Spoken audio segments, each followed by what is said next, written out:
សូមជូនរឿងខ្មោចដើមចេកជ្វាភាគទី2នាយព្រៃរត់ទៅដល់វត្តហើយចំពេលព្រះសង្ឃអង្គ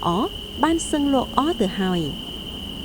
មានបែគុតលោកមួយអង្គប៉ុណ្ណោះដែលមិនទាន់សឹងនាយព្រៃបានរៀបរាប់ទាំងភ័យខ្លាចទៅកាន់ព្រះសង្ឃអង្គនោះឲ្យជួយ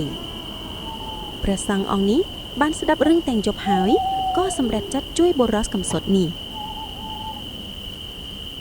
ព្រះសង្ឃអង្គនេះបានអង្គុយសូត្រមន្តឃុំយន្តដើម្បីការពារបុរសជាប្តីខ្សាសីមាត្រូវបានពួតជុំវិញគុតដើម្បីទប់ស្កាត់មិនឲ្យខ្មោចចូលបាន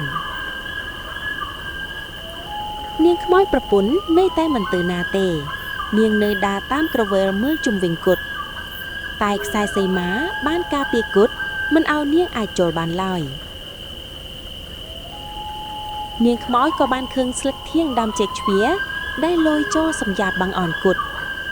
ដើមចេកជ្វានោះបានលយរំលងពីលើខ្សែសីមាបែរបានឱកាសនាងខ្មោចក៏បង្រួមកាយឲ្យទយវិញនាងបានវាតាមស្លឹកចេកចូលមកក្នុងគុតខ្សែសីមាមិនអាចខាត់នាងបានទេព្រោះនាងចូលមកតាមមេឃចេកដែលលយចូលពីលើខ្សែសីមាភាពភ័យរន្ធត់ចិត្តមកដល់ហើយនាងខ្មោចបានចូលទៅដល់ខ្លួនប្តីហើយកាច់កសម្លាប់ជីវិតប្តីនោះបានដដែលទោះមានព្រះសង្ឃការពារយ៉ាងណាក៏ដោយ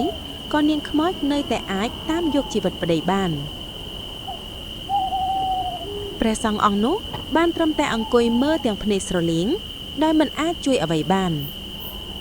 ការស្លាប់របស់បុរសនេះបានបន្សល់ទុកនូវក្តីសោកសៅនិងមេរៀនមួយតើបចាស់បុរាណលោកហាមដាច់ខាតការដាំដើមចេកជ្វានៅក្បែរសម្រាប់ផ្ទះព្រោះវាជាស្ពានដែលនាំមកនៅពពួកវិញ្ញាណខ្មោចព្រាយបិសាច